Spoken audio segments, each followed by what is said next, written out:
La radio de l'identité locale à Aix-les-Bains et autour du lac du Bourget, Radio Grand Lac sur 92.1. Les chaussettes dépareillées. Mel et Deb papotent autour de la neurodiversité sur Radio Grand Lac. Et bonsoir à tous, c'est Mel et Deb sur Radio Grand Lac 92.1. Merci d'être aussi nombreux à nous écouter chaque soir, chaque jour. Ce soir, une émission particulière pour la troisième des chaussettes dépareillées qui est sur l'hypersensibilité ou la haute sensibilité. Je sais que nombre d'entre vous sont concernés par cette caractéristique et ce soir, avec Deb, on a la chance d'avoir la personne, celui qui a créé l'Observatoire de la sensibilité en France. On est très heureuse qu'il soit avec nous, alors pas physiquement, mais au téléphone. Bonsoir Saverio Tomasella. Bonsoir Mel. Je suis ravie, vraiment, on est hyper contente de t'avoir avec nous pour cette nouvelle émission des chaussettes dépareillées. Tu es devenu le spécialiste en France de l'hypersensibilité ou comme tu préfères l'appeler, la haute sensibilité. Est-ce que tu peux nous expliquer un peu comment ça s'est fait ? Comment tu es arrivé à devenir le spécialiste de l'hypersensibilité en France ? En fait, ça s'est fait assez naturellement parce que ça fait plus de 20 ans que je cherche sur cette question-là et que j'ai été le premier dans toute la francophonie à consacrer mes recherches à la haute sensibilité. Et comme ce n'est devenu vraiment un sujet de grand public à partir de 2016, ça a commencé à frissonner un peu en France, mais surtout à partir de 2021, j'ai eu cette chance de l'antériorité et de toutes les recherches que j'avais menées depuis longtemps, et de la passion aussi, et l'engagement que j'y mets pour faire comprendre que c'est un tempérament, c'est une nature, c'est une caractéristique, et qu'il y a beaucoup de qualités et de bienfaits d'être hautement sensible. J'en profite pour dire que ça concerne à peu près 30% de la population, c'est-à-dire beaucoup de personnes. Oui, c'est les chiffres, on va en parler. Avant, c'est vrai que cette hypersensibilité, souvent, il y a quelques mythes, quelques clichés. On est justement là dans cette émission un petit peu pour aller au-delà des clichés, ou en tout cas comprendre derrière ces mots qui peuvent sembler complexes, ce qui se cache.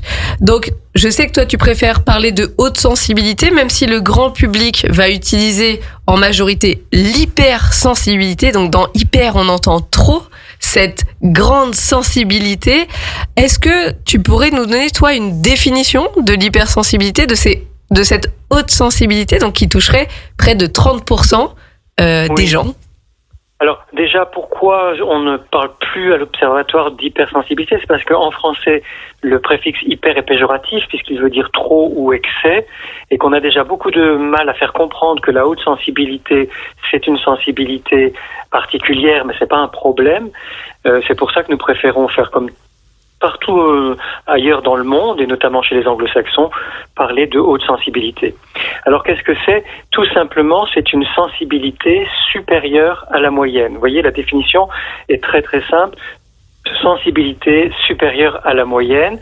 Elle concerne 20 à 30% des personnes, 20% selon Hélène Aron, qui est revenue à ce chiffre-là, alors qu'elle a participé à 2 grandes études en 2018 qui ont montré qu'il y avait à peu près 31% de la population mondiale concernée par la haute sensibilité. Mais je pense que c'est par prudence qu'elle redit 20%. Et les scientifiques ont défini 5 caractéristiques clés de la sensibilité élevée. La première caractéristique, c'est sa définition, le traitement sensoriel approfondi des informations, ou tout simplement traitement approfondi des informations, mais la définition vraiment c'est traitement sensoriel, et c'est important.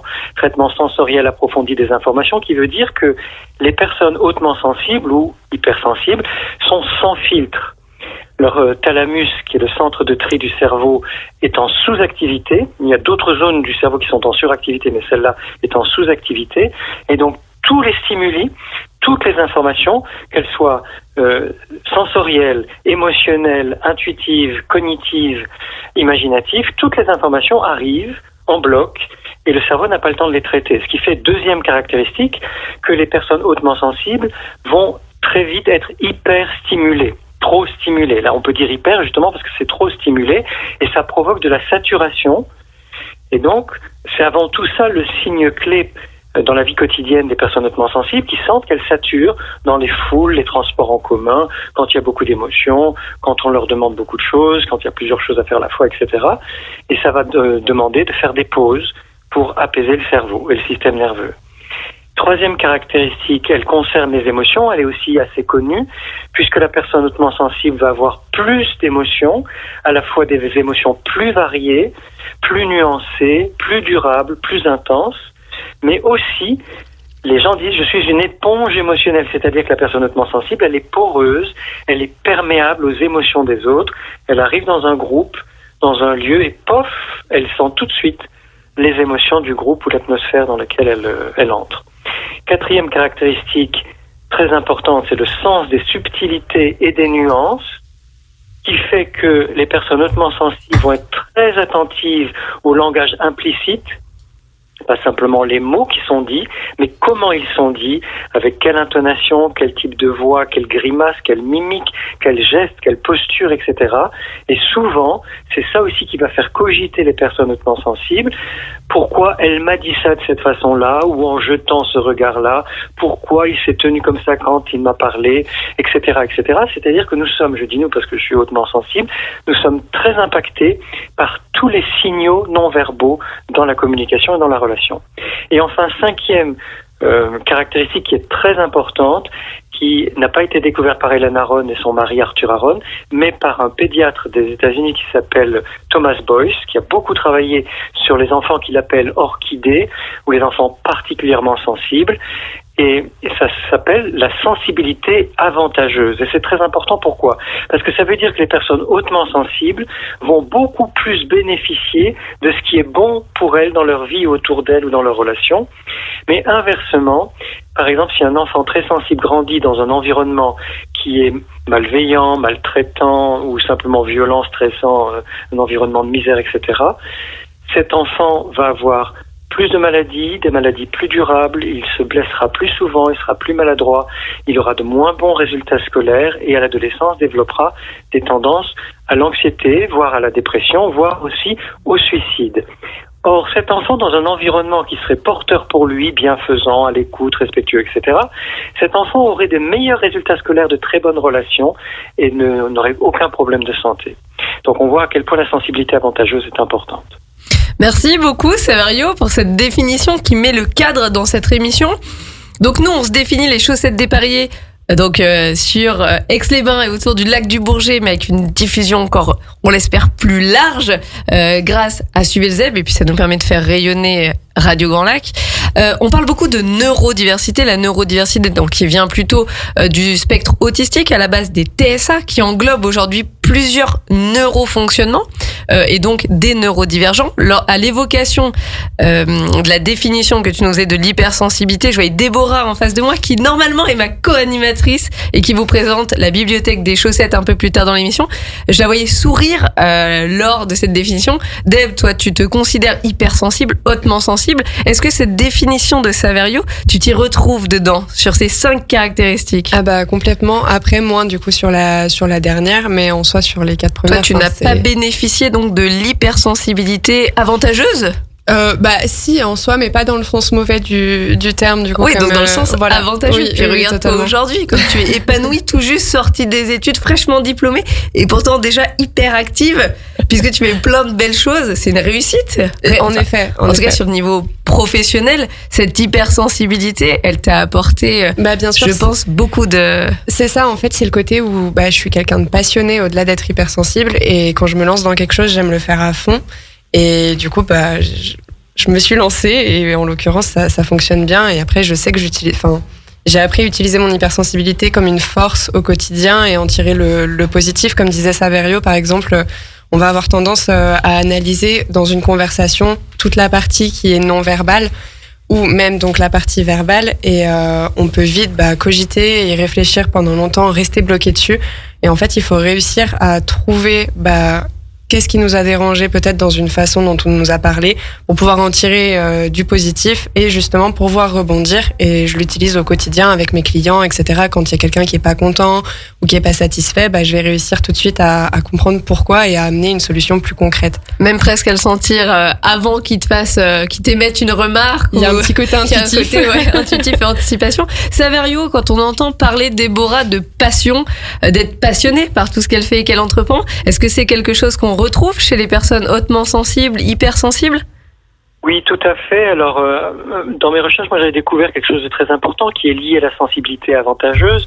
Souvent, on dit qu'il y a un biais de négativité chez l'être humain, et en fait, il est très peu présent chez les personnes hautement sensibles. C'est-à-dire que nous sommes caractérisés par beaucoup de spontanéité, d'authenticité, d'émerveillement, d'enthousiasme, de passion. Et généralement, nous sommes des personnes très positives, très optimistes, très engagées dans ce que nous faisons.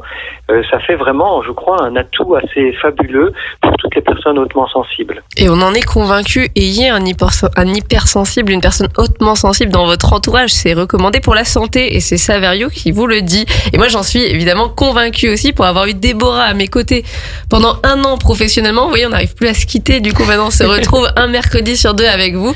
Je te le redis souvent, c'était un plaisir de t'avoir au travail parce que t'es un petit soleil. Chaque fois que t'arrivais le matin, t'avais ce smile, cette énergie débordante et tu n'abandonnes jamais. Ça, c'était aussi, surtout en travaillant avec moi, une grande qualité. Non, vraiment, c'était un plaisir de travailler. T'es vraiment quelqu'un de solaire et ça se sent. T'as une énergie qui est incroyable.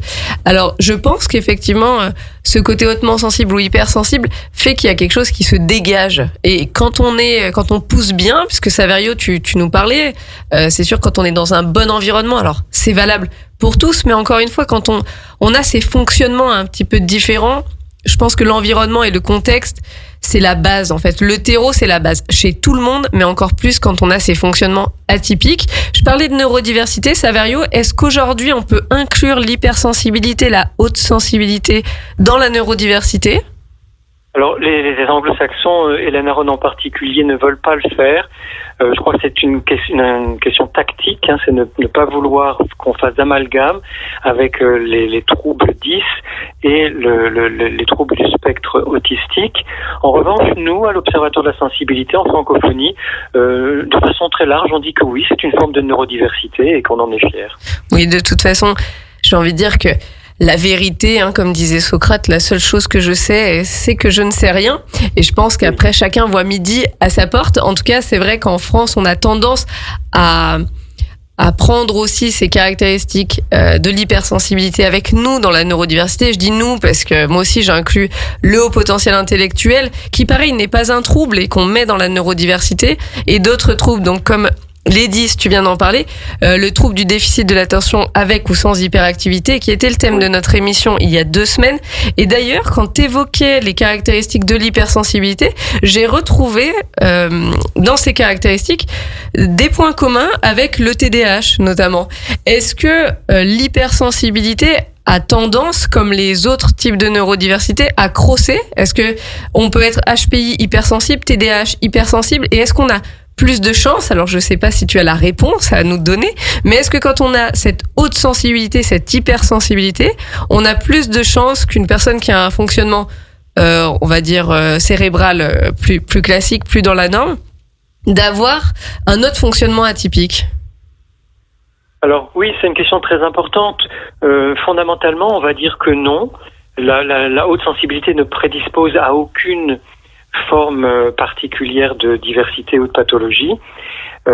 Néanmoins, dans la réalité, notamment la réalité clinique, on se rend bien compte que et puis après, on verra aussi en ce qui concerne les origines de la haute sensibilité, mais déjà, dans la réalité clinique, on se rend bien compte que les personnes à haut potentiel intellectuel que l'on reçoit sont très souvent ultrasensibles, que les personnes ou les enfants à TDAH sont aussi ultrasensibles, que les personnes qui souffrent d'autisme ou de troubles légers ou moins légers d'autisme sont aussi extrêmement sensibles, et que donc tout ça, effectivement, se croise.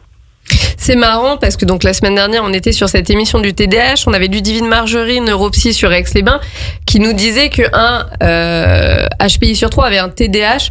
Alors, pour remettre dans le contexte, pour préciser, c'est en consultation. C'est-à-dire que sur 3 personnes qu'elle reçoit, où elle va détecter un HPI, elle détecte aussi un TDAH. Donc, ça ne veut pas dire que un HPI sur 3 au niveau de la population est détecté. Voilà. Mais par contre, ce qui est intéressant du point de vue de clinique, et moi ça me fait toujours un peu rire, hein, ces débats, voilà, moi ça fait 6 ans que maintenant je travaille sur ces problématiques, et j'ai toujours un peu l'impression qu'entre les psychologues cliniciens, les personnes qui sont sur le terrain, on va dire, donc qui sont en lien avec des patients, qui viennent les voir pour des problématiques en général, souvent, on retrouve du coup ces différents types de neurodiversité qui se croisent, peuvent du coup induire des complications au quotidien, peut-être parfois des petits problèmes d'adaptation, pas toujours trouver la bonne case, le bon endroit, pas toujours se sentir à sa place. Et du coup, ça me fait penser un peu aux manifs, moi. Vous savez, c'est selon la police, ils étaient 1000, et puis en fait, selon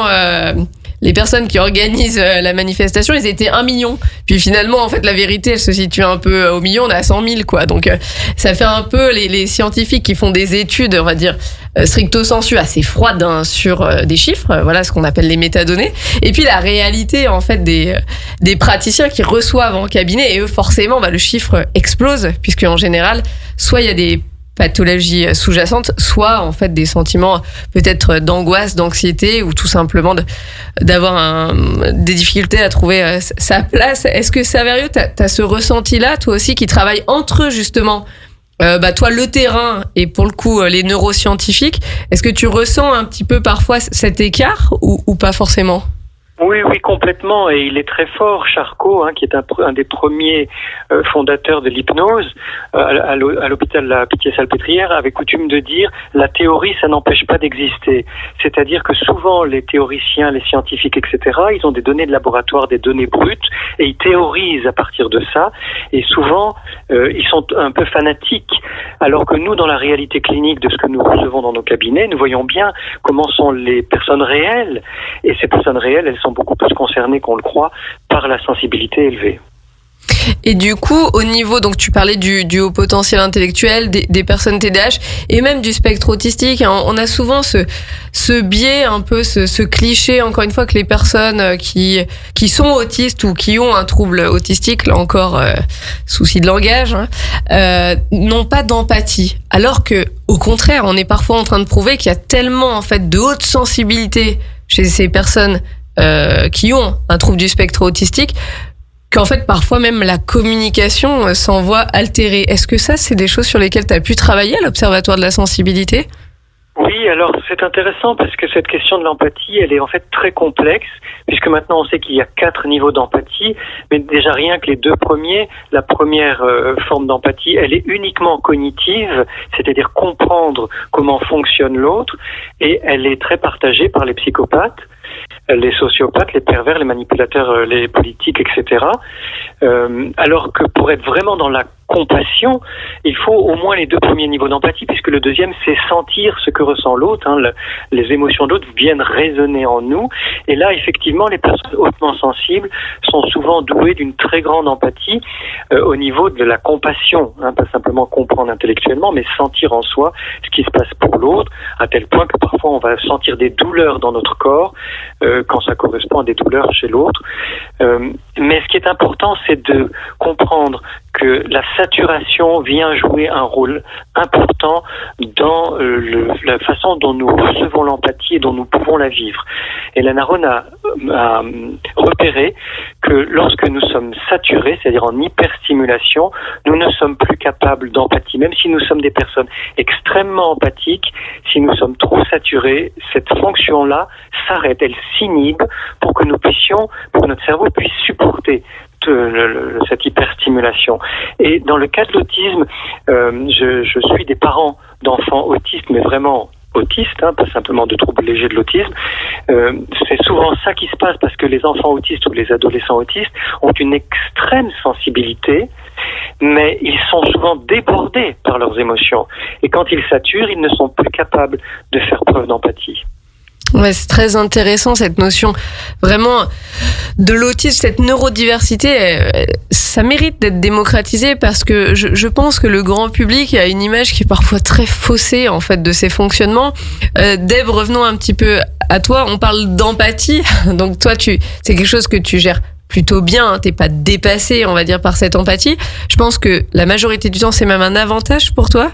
Alors, ça dépend. Devant les films très tristes, ça devient vite un inconvénient. Donc, dans les films qui te touchent ? Ah oui, je sais que par exemple, si je regarde un film où je vais vite je m'attache très vite au personnage, j'ai déjà réveillé mon conjoint dans la nuit parce que dans la série, il y avait un personnage qui était décédé et ça m'a, en fait, j'étais tellement attachée de voir tout le monde pleurer, être triste comme ça m'a, je suis pris une vague d'émotions. T'avais l'impression d'avoir perdu presque quelqu'un de ton entourage. Ah mais oui, et je me suis mise à pleurer, mais en sanglots. Mon conjoint s'est réveillé en panique en se disant mais qu'est-ce qui s'est passé? Et j'étais là, non, il y a juste quelqu'un qui est mort dans ma série. Et il était là, mais calme-toi, ça va aller. Pourtant, dans mes souvenirs, tu es passionné par les films d'horreur. Et là alors, là il y a plus d'empathie quand ils se font tous zigouiller. Comment ça se passe? En fait, au niveau des films d'horreur, des threads d'horreur, etc., je sais pas, en fait j'en regarde parce que justement ça me blinde. Et je sais pas comment expliquer, mais je sais que ça permet de lâcher. Ça me permet de me blinder et de pas. Enfin, je vais vraiment le considérer comme une fiction, alors qu'un film que je vais regarder. Là, tu vas t'attacher. Et là, je vais être dedans. Comme si ton cerveau en fait faisait la différence. Oula, attention là, je sais que c'est un film d'horreur, donc je sais que c'est de la fiction, sais que c'est pas réel. C'est super bizarre. Et du coup là, c'est du divertissement. Voilà. Et par contre, quand c'est des personnages où peut-être t'as une résonance avec eux, et là, là, c'est compliqué. C'est marrant parce que bon, moi qui fais aussi partie de cette grande famille là, neurodivergente dans beaucoup d'aspects, même si on est très différentes toutes les deux parce qu'on n'a pas la même sensibilité et pour avoir travaillé ensemble et bien se connaître, nos sensibilités s'expriment pas du tout de la même manière. Et moi, pour le coup, je suis incapable de regarder un film d'horreur, une série d'horreur, un thriller, n'importe quoi, mais c'est impossible. Enfin vraiment, et vous pouvez m'offrir tout ce que vous voulez, des gâteaux au chocolat à vie tous les jours, même face à ça, je dirais non. Donc c'est marrant et ça m'a toujours, j'ai toujours trouvé ça fou que toi en fait, ta catharsis entre guillemets de la sensibilité se fasse par les films d'horreur. Moi, elle se fait par une déconnexion totale, la forêt, les arbres. Mais après, je sais que ça c'est quelque chose que tu apprécies aussi également. Allez, ce que je vous propose, c'est une petite coupure et on se retrouve après Frérot de la Vega avec Saverio et Déborah sur cette émission sur Radio Grand Lac pour l'hypersensibilité. À tout à l'heure. La radio de l'identité locale à Aix-les-Bains et autour du lac du Bourget, Radio Grand Lac sur 92.1. Les chaussettes dépareillées. Mel et Deb papotent autour de la neurodiversité sur Radio Grand Lac. Et nous revoilà les chaussettes dépareillées avec ce soir une émission sur la haute sensibilité ou l'hypersensibilité. On a la chance d'avoir avec nous le spécialiste de la haute sensibilité en France. Il a écrit de nombreux best-sellers, des ouvrages. Il a créé l'Observatoire de la sensibilité. On a le plaisir d'être en direct avec Saverio Tomasella. Saverio, est-ce que tu es toujours avec nous ? Oui, je suis là. Alors, j'ai le plaisir aussi d'être avec Déborah qui ce soir lâche le rôle de co-animatrice. Non mais vous inquiétez pas, je vous ai prévu une petite série de livres sur l'hypersensibilité et les chaussettes.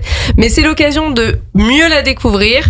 Moi, j'ai travaillé avec elle 1 an, donc je la connais très très bien. Déborah, qui est hautement sensible, hypersensible, témoigne du quotidien des personnes hypersensibles. Et c'est vrai que tu nous faisais cet aveu là avant la coupure musicale que toi, la catharsis, c'était les films d'horreur. Et justement, Saverio me disait à la pause, c'est clairement pas la majorité des hypersensibles. La forêt, la nature, un peu plus. Tu confirmes, Saverio ? Oui, voilà, effectivement, les animaux, la forêt, la nature, tout ça, c'est l'art. Très très importante pour les personnes hautement sensibles. Alors bien sûr, il y a des exceptions comme Déborah, mais généralement, les personnes hautement sensibles nous disent ne pas du tout aimer la violence dans les films ou sur les écrans, et encore moins, bien sûr, les films d'horreur, et faisant très attention justement à ne pas regarder ce genre de films, ou même ne pas regarder les informations, parce qu'il y a de toute façon beaucoup de violence sur les écrans. Alors c'est vrai que sur les informations, là, tu valides ? Ah oui, moi je regarde plus les informations depuis que je suis partie de chez ma mère en 2018. Je ne peux pas. Ça, c'est vrai que c'est un retour qu'on nous fait souvent. Aujourd'hui, les médias français, alors je sais pas comment c'est à l'étranger, mais c'est vrai que les médias français, en tout cas traditionnel, j'ai envie de dire, parce que sur les réseaux sociaux, on peut, en fonction de ses choix, des comptes qu'on suit, comme Radio Grand Lac par exemple, ou Suivez le Zèbre, avoir des infos qui nous intéressent, des infos positives. D'ailleurs, il existe plein de comptes, de chaînes YouTube, etc., de podcasts hyper positifs. Et moi, j'invite toutes les personnes ultra sensibles et hypersensibles à les suivre et à se connecter justement à des personnes, à des gens qui nous apportent ce côté solaire, cette lumière, et le côté positif, ça fait du bien. Par contre, c'est vrai que dans l'univers médiatique traditionnel, les gros médias historiques, on est toujours un peu quand même dans cette ambiance pesante, un peu.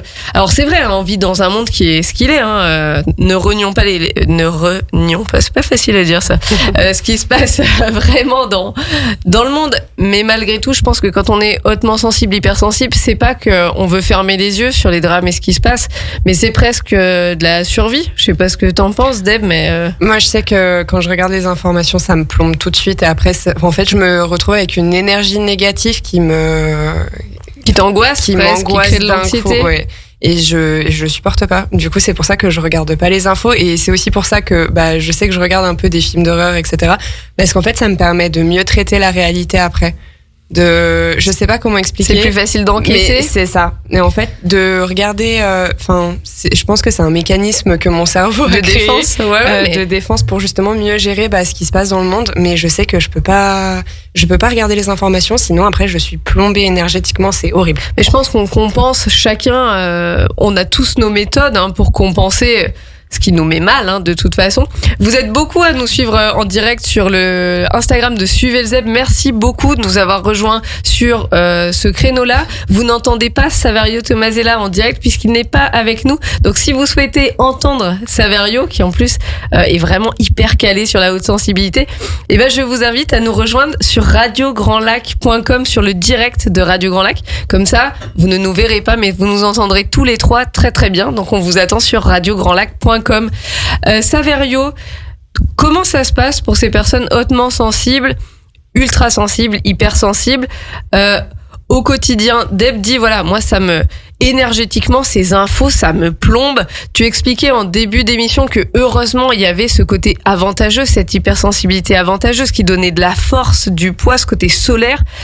Au quotidien, ces personnes hypersensibles, est-ce qu'il y a des choses pour les reconnaître? Comment on les reconnaît dans un groupe, dans une famille, au travail? Comment on peut savoir son conjoint si il a cette ultrasensibilité? Quels sont les petits signes en fait du quotidien qui peuvent mettre la puce à l'oreille? Oui, alors c'est un peu difficile parce que au-delà de ces 5 grandes caractéristiques que les scientifiques ont mis en évidence pour décrire la haute sensibilité, on va avoir un tiers d'introvertis, un tiers d'extravertis et un bon tiers d'ambivertis, c'est-à-dire des personnes qui sont introverties dans les environnements extérieurs ou inconnus, mais qui peuvent être extravertis avec des proches, par exemple. Donc on peut pas dire toutes les personnes hautement sensibles sont introverties, ça n'est pas vrai. De même, il y a autant d'hommes que de femmes. Toutes les classes sociales sont représentées. Il y a des personnes qui vont être chercheuses de sensations et d'autres qui vont essayer de se protéger justement en étant prudentes et en ne faisant pas trop de choses risquées ou différentes. Donc il n'y a pas de portrait type de la personne hautement sensible. Là, simplement, on peut dire que si dans votre entourage, vous voyez quelqu'un qui est plus sensible que la moyenne, dont les émotions sont plus fortes, durent plus longtemps, qui se pose beaucoup de questions sur ses relations, qui a besoin de plaire, ou en tout cas qui évite les conflits, qui s'irrite facilement, surtout si elle ou il a faim, ou si elle ou il a pris du café ou du thé, ce genre de choses. Ces personnes qui vont être plus réactives à toutes sortes de situations de la vie, eh bien, posez-vous la question de leur haute sensibilité et essayez peut-être de leur demander ce qu'elles en pensent, si elles sont au courant de l'existence de ce trait de caractère, de ce tempérament, pour pouvoir en tenir compte. Deb, tu te marres à l'évocation de la nourriture, du café. Ah oui. Quand j'ai faim, c'est compliqué. Alors c'est compliqué dans quel sens? En fait, je deviens très irritable. Je vais vite m'agacer. Si j'ai faim, si j'arrive pas à faire quelque chose, par exemple, je bloque sur mon travail. Et qu'en plus j'ai faim, je vais encore plus bloquer, je vais m'agacer, je vais m'énerver. Enfin, je sais que là, je vais prendre l'air, je vais aller marcher un peu dehors, me ressourcer. Et après, je recommence, je mange et c'est bon, je peux attaquer, quoi. Mais à la fin, c'est compliqué. Donc la nourriture, le café, toi, je sais que c'est un de tes carburants qui t'aide à rester focus. Le café, le thé, la nourriture. Après, Saverio, je voudrais revenir moi sur un truc que t'as dit déjà avant la coupure musicale. T'as parlé de l'hypothalamus, si j'ai bien suivi. Du thalamus. Oui, du thalamus, oui. Ouais. Le centre de tri, de sélection. Oui. Est-ce que du coup, ça veut dire que c'est physiologique, cette haute sensibilité, cette hypersensibilité, comme peut l'être le HPI, le TDAH, etc. Oui, alors simplement, je rajoute aussi que le sucre, je sais que tu en as parlé, mec, dans l'émission sur le HPI, pour les personnes hautement sensibles, le sucre n'est pas un ami. C'est comme le café, le thé, l'alcool. Souvent, ça déclenche plus de nervosité, plus de saturation, plus de difficultés, d'irritabilité. Alors, oui, c'est physiologique, c'est-à-dire que le système nerveux autonome est beaucoup plus excitable. Pascale Michelon, qui est une chercheuse en neurosciences, définit la haute sensibilité pas comme Hélène Aron, mais elle dit que nous avons un seuil d'excitabilité qui est plus bas, c'est-à-dire que nous allons être hyperstimulés beaucoup plus facilement. Et c'est physiologique, bien sûr, ça concerne notre système nerveux et notre cerveau. Au niveau du cerveau, on sait que l'insula, qui est le centre de la conscience de soi, l'insula, c'est une zone cérébrale de la grosseur d'une noix, qui est derrière le front, qui est donc très liée au néocortex et aux neurones miroirs, et qui est à la fois le centre de la conscience de soi, mais de la conscience de la relation avec l'autre. D'où toutes ces questions que les personnes hautement sensibles vont se poser sur elles-mêmes, sur leurs relations et leur tendance à avoir une empathie plus forte que la moyenne. Tout ça fait que ce centre, l'insula, est suractivé chez les personnes hautement sensibles. On le voit très bien sur les tests en imagerie médicale. Il y a aussi le cortex singulaire antérieur, qui est un peu plus à l'arrière de l'insula, et qui, lui, est le centre de la douleur. Et on s'est rendu compte que les personnes hautement sensibles ressentent jusqu'à 40% plus fort les douleurs morales et physiques que les autres. Donc c'est très important. Moi, quand dans mon enfance, on me disait « tu es douillet », en fait, on aurait dû me dire « tu es courageux » parce que je ne disais pas grand-chose, mais effectivement, je ressentais les douleurs beaucoup plus fort que d'autres personnes. Et ça, c'est très important pour comprendre notamment les enfants ou les adolescents hautement sensibles qui disent de façon beaucoup plus directe quand ils ont mal ou quand elles ont mal. En fait, c'est vrai, c'est pas du chichi.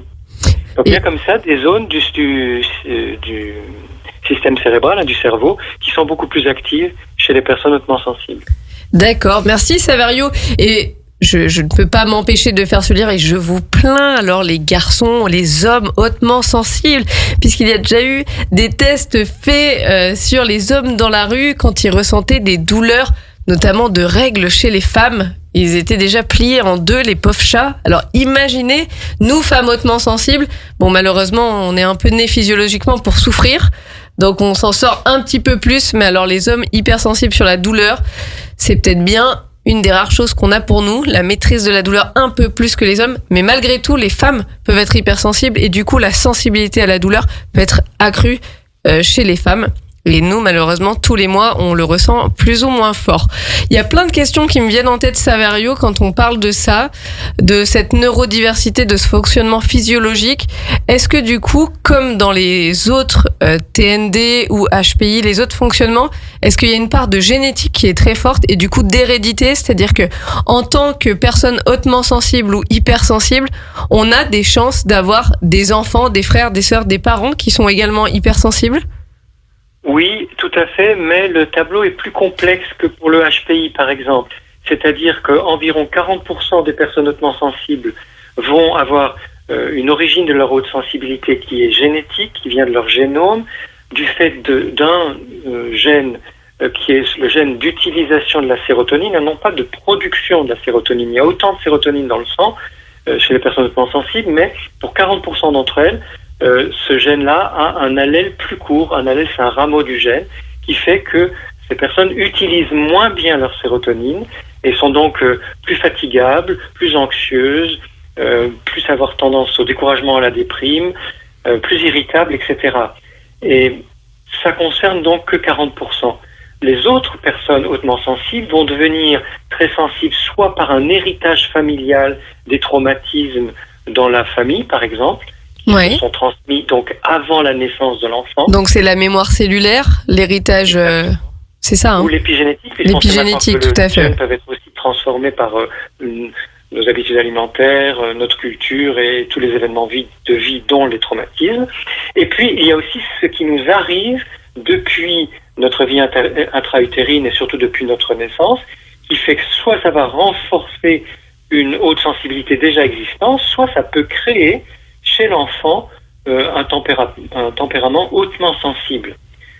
Donc tous ces cas de figure existent et parfois sont croisés et se renforcent pour créer des formes de haute sensibilité. Donc c'est un environnement complexe comme dans les autres troubles ou le HPI qui va créer cette hypersensibilité. Et est-ce que du coup on peut devenir hypersensible? On sait qu'on ne peut pas devenir TDAH, on ne peut pas devenir autiste, on ne peut pas devenir HPI. Par contre, si on subit par exemple plusieurs chocs post-traumatiques, plusieurs accidents de la vie à répétition, etc., est-ce que l'hypersensibilité peut se développer? C'est ce que tu expliquais, oui, d'une certaine manière? Oui, tout à fait. On a des exemples de personnes qui sont devenues hautement sensibles après un traumatisme ou une série de traumatismes, des personnes qui vont avoir une haute sensibilité passagère après un gros deuil, un gros licenciement ou un choc, et qui vont, grâce à une thérapie, pouvoir se rééquilibrer et sortir de cette haute sensibilité passagère. Donc c'est un peu plus complexe que dans les autres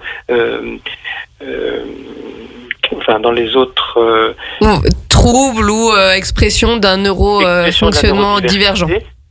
Et tu parlais des femmes tout à l'heure, c'est vrai qu'une femme hautement sensible, elle va être d'autant plus sensible en période de syndrome prémenstruel, mais aussi pendant ses grossesses et pendant la ménopause. Donc, les facteurs hormonaux vont renforcer la sensibilité élevée. Et donc, ce que tu expliquais, c'est qu'il n'y a pas de déficit de sérotonine. Donc, c'est-à-dire que chez les personnes hypersensibles, c'est pas un déficit de neurotransmetteurs comme ça peut l'être pour la dopamine chez le TDAH, où on sait qu'il y a aussi la sérotonine qui est impliquée dans le potentiel intellectuel. Là, c'est juste donc cet allèle qui va être plus court, et donc l'utilisation de ces neurotransmetteurs ne va pas être aussi, on va dire, exigeante, aussi forte que chez une personne qui n'est pas hautement sensible ou hypersensible. Voilà, exactement. Alors, chez certaines personnes hautement sensibles qu'on appelle chercheuses de sensations et qui sont plus proches du TDAH, effectivement, il pourrait y avoir aussi quelque chose du côté de la dopamine. On ne sait pas encore exactement quoi, c'est pas encore complètement précisé, mais est-ce que ce serait moins de dopamine, une moins bonne utilisation de la dopamine? Donc ce deuxième neurotransmetteur est aussi en jeu dans certaines formes de haute sensibilité.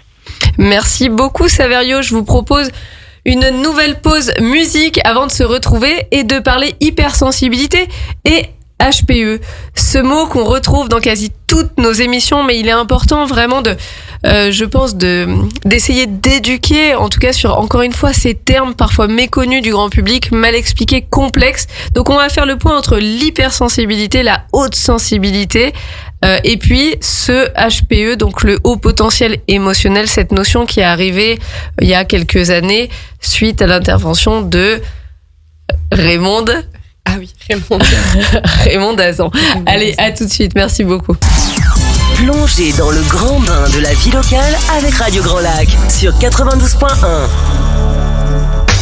Les chaussettes dépareillées. Mel et Deb papotent autour de la neurodiversité sur Radio Grand Lac. Et nous revoilà sur Radio Grand Lac, donc radiograndlac.com pour ceux qui veulent nous écouter en live, 92.1 pour nos amis aixois et puis du bassin chambérien jusqu'à Annecy. Je suis avec Deb. Comment ça va Deb ce soir? Ça va toujours, et toi Mel? Ça va très bien. Deb qui témoigne du fait qu'elle soit hypersensible ou ultra sensible, et nous avons la chance d'avoir Saverio Tomasella, le spécialiste de la haute sensibilité en France. Saverio, t'es toujours avec nous? Oui. Très bien, on parlait avant la pause musicale, j'espère qu'elle vous a plu cette chanson, Les gens qui doutent, que j'adore, du lien entre le HPE et l'hypersensibilité. On parle beaucoup de ce HPE, donc c'est Raymond Dazan qui a créé ce terme il y a quelques années. C'est très récent cette notion, je dirais que ça a 3 ans, 4 ans, donc c'est très très très récent. On s'intéresse déjà au potentiel intellectuel depuis plus de 100 ans et voire même avant. Le TDAH c'est pareil, c'est 70-80 ans.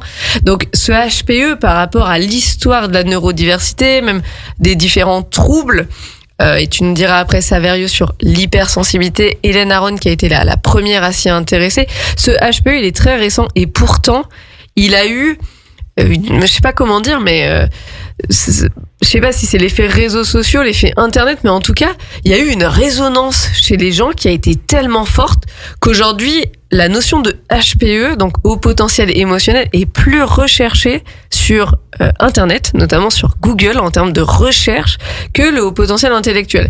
Donc forcément, quand on travaille sur ces sujets de la neurodiversité, ça nous questionne. S'il y a autant de personnes qui se retrouvent dans cette notion du HPE, qui encore une fois n'a jamais été prouvé scientifiquement, il n'y a pas d'études concrètes sur la HPE, on le redit, c'est qu'un concept. Mais ce qui est intéressant, c'est que beaucoup de gens s'y retrouvent. On parlait avec Saverio un petit peu là en off pendant la coupure. Saverio, donc, toi, le HPE par rapport à l'hypersensibilité, à la haute sensibilité, comment tu l'appréhendes ? Exactement de la même façon, c'est-à-dire que il n'y a aucune étude scientifique sur le haut potentiel émotionnel, rien du tout. C'est une notion qui vient contrebalancer le haut potentiel intellectuel en mettant l'accent non plus cette fois-ci sur les capacités d'apprentissage, sur l'hyperfonctionnement du cerveau, la surefficience, etc., mais sur les émotions et l'intelligence émotionnelle. Donc, je pense que c'est c'est vraiment un effet de masse amplifié par les algorithmes et les réseaux sociaux, mais qui ne correspond pas à une réalité. En revanche, ce qu'on peut vraiment comprendre dans ce phénomène-là, c'est que depuis toutes ces années de crise, et notamment la pandémie, puis les guerres maintenant, les crises énergétiques, etc., les crises climatiques, nos contemporains sont dans de grandes souffrances émotionnelles, dans de grandes difficultés à vivre leurs émotions, à faire face à leurs émotions, et donc cherchent du côté de ce qu'on a pu appeler l'hyperémotivité, qui fait partie de la haute sensibilité, cherchent quelque chose concernant les émotions, et souvent ont le tort de réduire leur sensibilité à leurs émotions. Donc le HPE, c'est tout simplement une forme de haute sensibilité en mettant l'accent sur les émotions, alors que comme je l'ai expliqué au début de l'émission, la haute sensibilité, elle concerne autant les sensations que les émotions, les sentiments, les intuitions, tout ce qui est cognitif, imaginatif et intuitif. Ce qui est dommage dans ce concept-là, c'est de tout réduire aux intuitions, et il y a comme une espèce de fascination par rapport à ce mot, émotion. Donc revenons à ce qui existe, c'est-à-dire aux recherches sur, d'un côté, le HPI, bien sûr, mais aussi la haute sensibilité. La première fois qu'on parle de haute sensibilité, c'était pendant l'Antiquité. Ah oui, donc c'est il y a très longtemps. Un médecin qui est le créateur des hôpitaux, est le premier à mettre en évidence une haute sensibilité. Donc ça fait des millénaires qu'on parle de haute sensibilité d'une façon ou d'une autre. Les recherches sont beaucoup plus récentes, bien sûr. Elles ont commencé au début des années 90. Et le haut potentiel, ce qu'on appelle le haut potentiel émotionnel, c'est une partie, la partie émotionnelle de la haute sensibilité. Donc, toi, qu'est-ce que tu auras envie de dire ? T'as l'antenne, profitons-en, et puis il y aura le podcast très bientôt. Qu'est-ce que tu as envie de dire à toutes ces personnes qui pensent être HPE, finalement, donc qui ne peuvent pas être détectées, puisqu'aujourd'hui, je le rappelle, si des professionnels vous proposent de passer des tests pour savoir si vous êtes HPE, normalement, ce n'est pas, entre guillemets, légal, puisqu'il n'y a rien qui prouve l'existence de ce HPE. Donc, pour ceux qui seraient tentés d'aller passer des tests sur le HPE ou qui se pensent HPE, c'est quoi, toi, ton conseil, Saverio, du coup ? C'est plutôt s'orienter sur la haute sensibilité, l'hypersensibilité ? Voilà, simplement s'orienter sur la haute sensibilité. Il y a sur ton site Suivez le Zèbre un excellent test concernant la haute sensibilité. Il y en a un sur le site de l'Observatoire de la sensibilité. Je vais en poster un bientôt sur mon site à moi. Toute la centaine de thérapeutes formés par l'Observatoire de la sensibilité, ils ont un test particulier que nous mettons à jour régulièrement, qui permet de détecter une sensibilité élevée. Il y a tout de même en francophonie beaucoup de professionnels capables de faire passer un test sur la sensibilité élevée. Voilà, je les orienterai vers quelque chose de sérieux et qui commence à faire l'unanimité en francophonie. Enfin, tout notre travail de recherche commence à être conséquent. Eh ben, merci beaucoup pour ces informations. Deb, revenons un petit peu à toi sur la haute sensibilité. Pour Saverio, tu peux témoigner aussi, hein. Tu es là en tant qu'expert, mais si tu veux nous parler de ton quotidien, ce sera avec plaisir. Deb, alors au quotidien, toi, cette j'ai envie de dire cette super sensibilité, moi je trouve ça encore mieux, ce presque super pouvoir de la sensibilité, d'avoir ces antennes là où on décode tout l'environnement. Au quotidien, est-ce que tu as des situations pour nous expliquer comment ça se traduit, des exemples? Par exemple, moi je sais que je m'émerveille vraiment pour un rien. Enfin, rien me rend heureuse et ça va durer vraiment sur quelques heures, voire quelques jours des fois. Et par exemple, ce week-end, ma maman était à la maison et il y a eu un arc-en-ciel. J'ai tout arrêté ce que j'étais en train de faire. J'ai couru sur mon balcon pour aller voir l'arc-en-ciel et je me suis émerveillée devant l'arc-en-ciel pendant 5-10 minutes avec mon copain et ma maman qui me regardaient en mode mais qu'est-ce qu'elle fait? Ouais, ok. Bon, il est beau, mais est-ce qu'on peut passer à autre chose maintenant? Et en fait, pour tout, je sais que j'adore aller me balader dans la nature, aller dans la forêt, etc. Dès que je vois un bel arbre, une belle vue, dès qu'il y a un paysage qui me parle, etc. En fait, je vais tout de suite m'arrêter et contempler. Ouais, c'est ça. Et en fait, ça m'émerveille. C'est se le ressourcer. Ouais. Avec cette énergie de la nature. C'est ça me ressource, c'est impressionnant. C'est vrai que je pense, encore une fois, que chez ces personnes hautement sensibles, même si on est tous différents, hein, mais parfois le beau est dans les choses presque les plus simples, en fait, dans des instants du quotidien, dans des choses presque figées, un paysage. Nous, on a vraiment cette chance ici sur Aix-les-Bains, autour du lac du Bourget, on a quand même les Bauges à côté avec le Semnoz, avec le Revard. En face, on a la Dent du Chat. Quand on va sur le lac d'Annecy, c'est magnifique, le lac d'Aiguebelette. Aussi, on est entouré de cette nature, de cette immense en plus nature chez nous, parce que les montagnes sont quand même assez hautes. Moi, je pense souvent aux personnes qui habitent en ville. C'est vrai que je me fais souvent cette réflexion. Nous, on a la chance d'avoir ça. On sort de chez nous, du travail, par exemple, on est très vite en nature. On peut très vite prendre ce bol d'air un petit peu. Saverio, toi qui travailles avec des gens très différents et qui viennent de partout en France. Est-ce que tu penses que c'est plus difficile quand on est hautement sensible et qu'on est citadin, ou est-ce que les citadins compensent différemment que les gens comme nous qui sont un peu en campagne où la nature est partout? Alors oui, c'est plus difficile d'être citadin, surtout dans des très très grosses agglomérations, et d'être hautement sensible. Certaines personnes, quand elles découvrent leur haute sensibilité, vont en banlieue, ou se débrouillent pour avoir un bout de jardin ou un balcon, ou changent de ville et de région. Mais celles qui ne peuvent pas, du fait de leur travail ou de leur famille, etc., vont avoir effectivement des compensations plus importantes et se créer un environnement favorable, avoir beaucoup de plantes vertes à la maison, mettre de la musique, sortir, parce que même dans les grandes villes, il y a tout de même des parcs et des jardins, ou des rues avec des arbres. L'émerveillement de la personne hautement sensible, elle peut aussi être vécue en ville. On a repéré un jardin, même si c'est pas un jardin public, le jardin d'une maison dans telle rue, on aime passer par cette rue parce qu'on va regarder les arbres de ce jardin, ou alors on va avoir des animaux, où on écoute les oiseaux, toutes sortes de choses qui font qu'on va pouvoir équilibrer son corps, son système nerveux, etc., par rapport au désagrément de la ville. Et notamment, ce sont des personnes qui vont faire plus de yoga, de tai chi, de qigong, ou de marche, de randonnée, etc., qui vont avoir des activités, ou de musique, de danse, etc., des activités qui vont leur permettre de bien vivre leur sensibilité élevée, même si elles vivent en ville. Donc tu retrouves quand même, toi, chez les gens que tu suis, avec qui t'échanges, qui ont ces caractéristiques hautement sensibles, hypersensibles, ce besoin quand même d'être en lien avec la nature. À un moment donné, tu nous parles des parcs, même en ville, tu nous parles des animaux. Est-ce que l'animal, moi j'ai déjà la réponse, clairement, mais l'animal et la nature ont vraiment cet aspect thérapeutique pour ces personnes hypersensibles et hautement sensibles?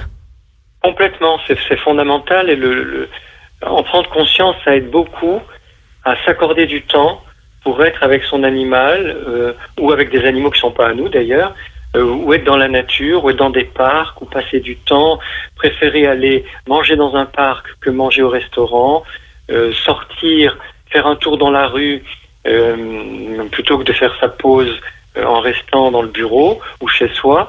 Il y a toutes sortes de choses qu'on peut faire pour être en contact avec la nature. Alors bien sûr, si on habite des belles régions comme les vôtres, mais aussi quand on habite en ville.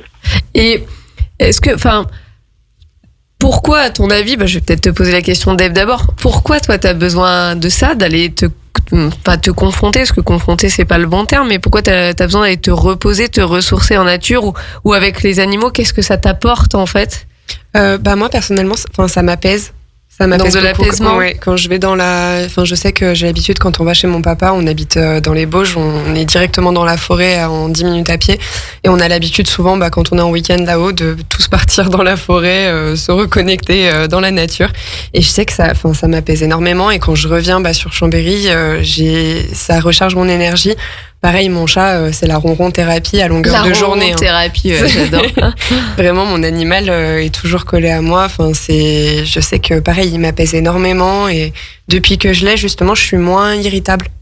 Donc c'est assez marrant de voir la différence. Ça absorbe un peu irritabilité, colère. Totalement. Et Saverio, du coup, est-ce que c'est lié à ce fonctionnement du cerveau de ces hypersensibles qui va du coup tout capter? On parlait d'antennes, mais c'est ça un peu, c'est des antennes sur tout le corps et qui analysent tout le temps. Alors quand on est dans des endroits calmes ou avec l'animal, voilà, il y a cette notion d'apaisement, c'est plus cool, c'est plus calme, on se sent mieux. Oui, tout à fait. C'est vraiment important d'avoir ces moments de repos, de pause, de ressourcement, de redescente en soi, dans son corps, dans son incarnation. Et la nature, pour ça, les animaux sont fabuleux parce que ils nous tirent et nous amènent vers ce qui est bon pour nous et nous apaisent. Donc on peut en profiter sans modération. Et du coup, est-ce qu'on conseille aux patrons d'entreprise, aux managers de prendre chat, chien, lapin au travail, ou comment on fait? Est-ce que ça c'est une recommandation que tu ferais? Ah oui, on peut conseiller à toutes les personnes qui ont des entreprises, effectivement, qu'il puisse y avoir des animaux ou des plantes vertes, les deux d'ailleurs. C'est vrai. Et pour les animaux, si c'est compliqué, c'est déjà simplement des oiseaux.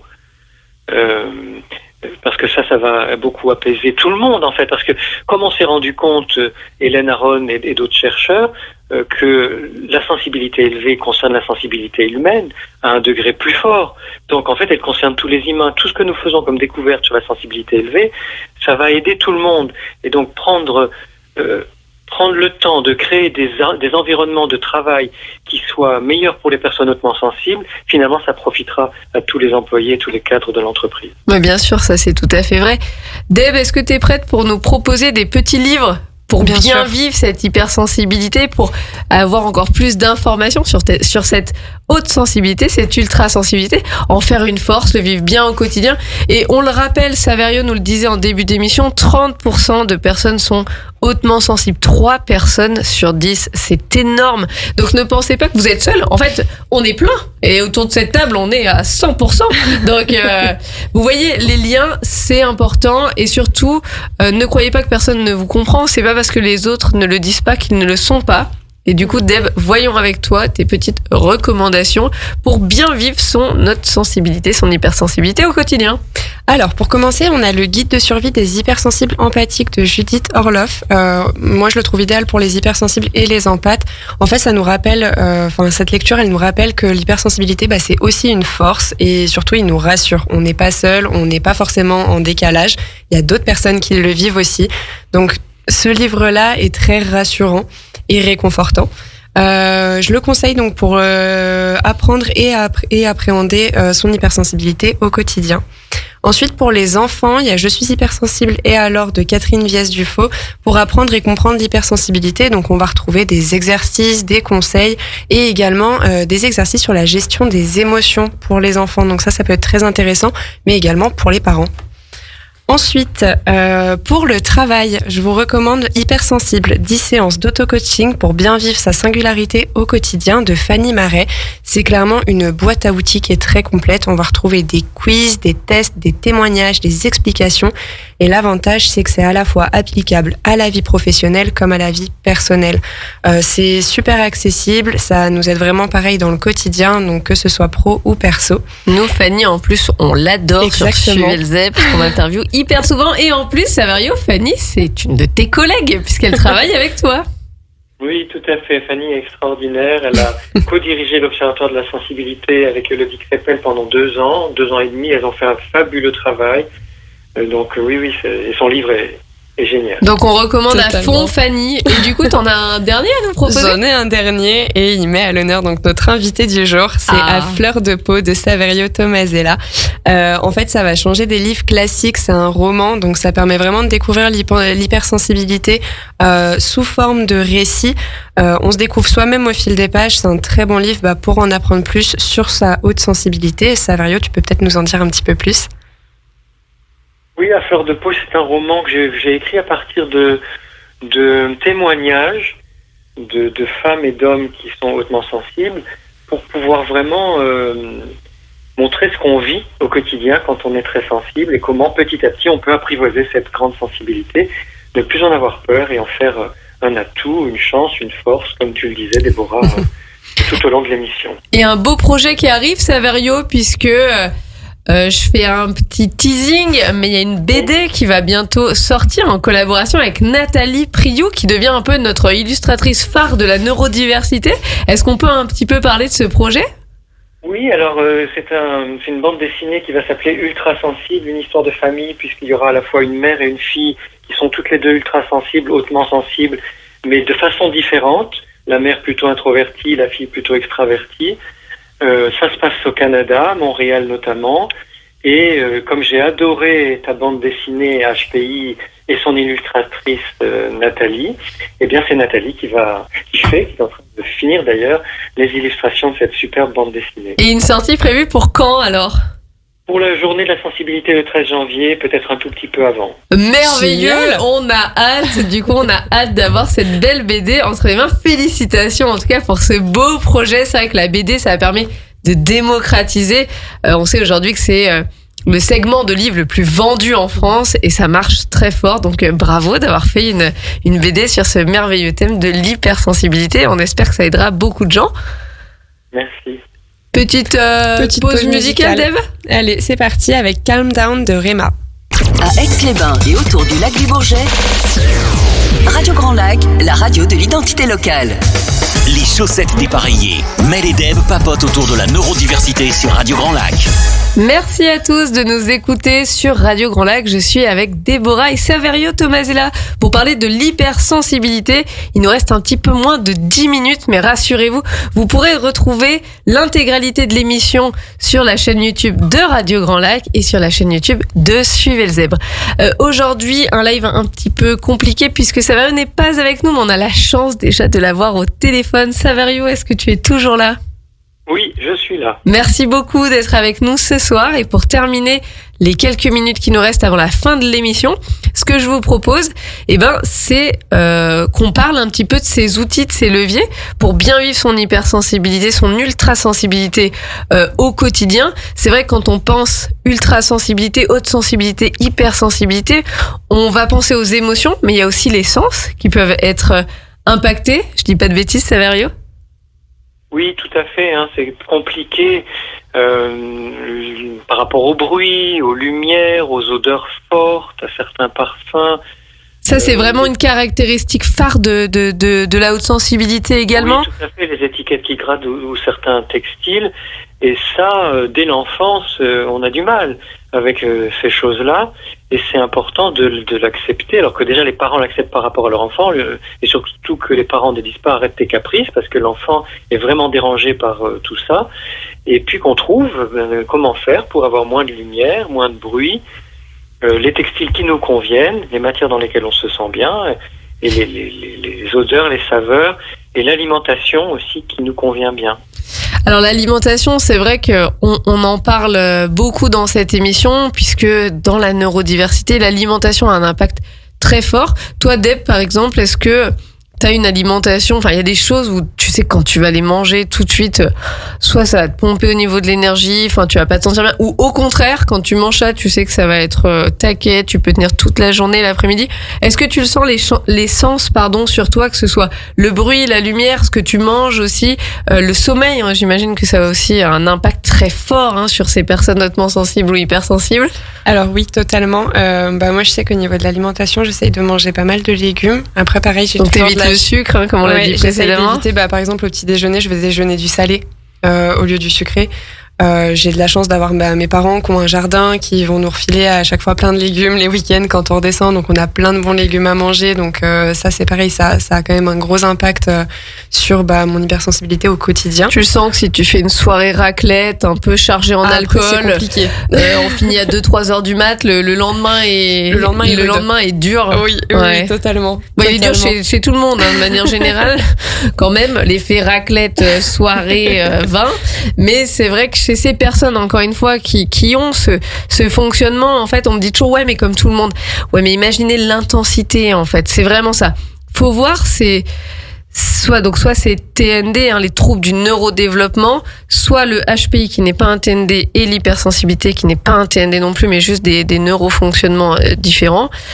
C'est l'intensité, l'impact que ça a chez ces personnes-là, il est 5 fois, 10 fois, 100 fois plus fort que sur une personne qui a un fonctionnement normal. Donc, si vous vous imaginez un dimanche dans votre canapé après une raclette, une soirée un peu arrosée, on est endormi 4 heures, imaginez une personne hautement sensible. Bon, là, vous espérez ne pas être son conjoint, du coup, à ce moment précis. Il y a d'autres choses au quotidien, le bruit. Je sais que le bruit, c'est très compliqué quand quelqu'un écoute la télé très fort, par exemple. En fait, ça va vite... En fait, je vais faire une fixette dessus, ça va vite m'agacer et j'arrive plus à me concentrer sur autre chose parce que ça englobe tout ce qui se passe autour de moi. Ouais, ton attention, du coup, t'es focalisée là-dessus. Et t'arrives plus à te concentrer. Quand la lumière est trop forte le soir, je sais que j'ai besoin d'avoir de la lumière un peu tamisée parce qu'après la journée derrière les écrans avec plein de lumière, etc., j'ai du mal à... Et les lieux publics, les concerts, les choses comme ça c'est quelque chose que ça va aller ou ça va te poser aussi des soucis? Mais je vais être épuisée. Ouais, il faut pas que le concert dure 4 heures. Voilà, c'est ça. Okay. Je sais que ça va, j'adore faire ça, j'adore aller voir quand même des artistes en concert, etc. Parce que je trouve ça super, parce que j'adore la musique, donc on la vit vraiment. Mais par contre, ça me vide, parce qu'il y a du monde partout, il y a du bruit, en fait, tout est en activité à fond partout. Et l'attention ne sait pas où se poser et on ressent plein de choses. Enfin, c'est assez difficile à gérer. Mais je pense que c'est ça la dichotomie de ces profils, le côté un peu blanc-noir, si on peut en parler, c'est que on aime vivre plein de choses, on adore ressentir des émotions fortes. Un concert, c'est magnifique, on ressent tout, le son, les basses, la musique, le chanteur, on sent l'ambiance aussi de la salle, cette chaleur, ce côté collectif qui est très beau. En général, dans les concerts, on est tous là pour entendre le même groupe qu'on adore, donc il y a beaucoup de positif, beaucoup de bienveillance. Et à côté de ça, toute cette énergie-là qui nous a fait vibrer pendant 2 heures. Quand on rentre à la maison, en fait, on est au bout du rouleau, au fond du scotch, quoi. Et du coup, comment tu fais pour t'en remettre? Alors, c'est quoi tes astuces pour te remettre, d'un concert, d'une soirée chez des amis? Parce que c'est pareil, on adore nos amis, mais après avoir passé une soirée ou une journée avec eux ou notre famille, à la fin, on a hâte de retrouver la ronron thérapie, du coup, le chat. C'est quoi tes astuces? Alors, le chat? Moi, je sais que j'adore les plantes vertes. Très clairement, chez moi, on est dans un jardin. Je dois habiter dans un 30 mètres carrés. Il doit y avoir 45 plantes. Enfin, c'est assez chargé. La plante au mètre carré. Oui, c'est assez chargé, mais j'adore ça. Ça me fait beaucoup de bien. C'est vivant, c'est positif, c'est agréable. Après, je sais que vraiment, je vais me boire une petite tisane avec un bon bouquin ou une série qui me réconforte, qui est totalement good vibes. Enfin, ça va être vraiment des petites choses comme ça, mais qui mises bout à bout, vont me faire du bien. Pareil, aller marcher dans la nature, comme on le disait tout à l'heure, ça ressource beaucoup. Et côté personnel, si on peut te demander, avec ton conjoint, comment ça se passe? J'imagine qu'il sait, ça fait un moment que vous êtes ensemble, il sait que tu es hautement sensible, que tu es hypersensible. Comment lui le vit au quotidien? Comment vous le vivez? Comment vous faites? Alors après, moi j'ai de la chance parce qu'en fait c'est plus lui qui m'a mis sur cette piste-là dès le début. J'ai de la chance d'avoir un conjoint qui a 5 soirs en tout. Donc il est très axé sur la communication, etc. Il est très ouvert à ça, très à l'écoute. Et en fait, il est super à l'écoute. Après, les fois où je suis très irritable, etc., on sait qu'on va se laisser chacun de notre côté. On va pas se parler parce que sinon ça peut partir tout de suite en effet boule de neige. On se laisse notre espace et après c'est bon, on revient. Mais lui, il le vit plutôt bien. Enfin, j'espère. Ouais, donc il est ok. Il est ok, il le sait. C'est même pas un sujet entre vous. Non, totalement. Enfin, vraiment pas. Puis par exemple, si j'ai une grosse journée, je sais que je vais rentrer du travail, il va préparer à manger, etc. Faire en sorte que tout soit prêt. Enfin. Après, ça va dans les deux sens. Mais il est super, ce garçon. Tu vas nous le présenter. Tu vas nous l'amener à la radio. On veut le voir. Bon, en fait, moi, je le connais déjà, mais je confirme qu'il est super. Saverio, juste une petite question avant qu'on finisse. Toi, toi, Dave, je sais que tu n'as pas passé de test pour savoir si tu étais ultra sensible ou hypersensible. C'est un ressenti, c'est le quotidien, ça déborde. Enfin, tu le sens au plus profond de toi. Saverio, est-ce qu'aujourd'hui, comme pour le HPI ou le TDAH, il va exister un test pour savoir si on est hypersensible, des professionnels qui détectent l'hypersensibilité? Alors, il y a des tests qui existent, comme celui d'Hélène Aron ou ceux de l'Observatoire. Nicolas Gauvry, qui travaille aussi sur le HPI, a créé un test pour la haute sensibilité. Donc, je pense qu'on est en voie de créer progressivement des tests qui seront suffisamment fiables pour pouvoir attester de cette haute sensibilité. Mais comme ça concerne beaucoup plus de personnes que le HPI, et que ça concerne la sensibilité au quotidien, je pense que la plupart des personnes hautement sensibles le sentent. Elles ont senti ce sens de décalage, cette sensibilité particulière par rapport aux autres, et donc intuitivement ou dans leur observation, ces personnes savent qu'elles sont hautement sensibles. Et finalement, alors je te pose une question la réponse, j'ai envie de dire, on la connaît déjà, mais je te la pose quand même. Est-ce que finalement, c'est nécessaire d'avoir ces tests-là? Est-ce que la nécessité d'un test sur un sujet comme l'hypersensibilité, pour les personnes, c'est important? Est-ce que tu penses, en général, on n'a pas choisi cette chanson Les gens qui doutent au hasard aujourd'hui dans cette émission. Les personnes hypersensibles, c'est des gens qui doutent. Le test, en fait, est-ce que c'est juste un moyen de rassurer, finalement, de leur dire oui, tu as raison, fais-toi confiance, tu as cette intuition, et effectivement, c'est ça? Oui, exactement. Ça va confirmer une intuition ou une observation, ça va les rassurer. Et puis pour un thérapeute, il a besoin de faire passer ce test, ça va confirmer peut-être une orientation de la thérapie par rapport à cette haute sensibilité, bien que quand on est familier de l'ultrasensibilité, on repère très rapidement celles et ceux de nos patients qui sont concernés par la haute sensibilité. Et puis ça peut faire avancer les autres formes de neurodiversité.